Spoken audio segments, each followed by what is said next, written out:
This Good Friday, ihanda ang ating mga puso para saksihan ang mga himala. Buksan ang sarili para sa pagmamahal na walang kapantay. Siguro ang Diyos may piniling mas malaking bagay para sa akin. Takot na takot talaga ako. Pero kailangan kong maniwala na may dahilan. I Still Believe, 4 p.m. Mahal mo lang ako pag masaya tayo. Because you want a perfect love that doesn't exist. I'm sorry I'm an inconvenience. And Inconvenient Love, 6 p.m.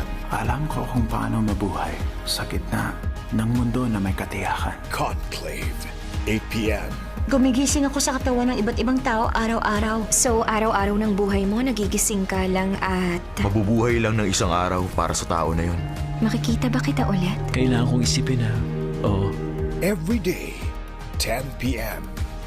Isang pamilya tayong sumubaybay sa mga makabuluhang kwento ngayong Good Friday.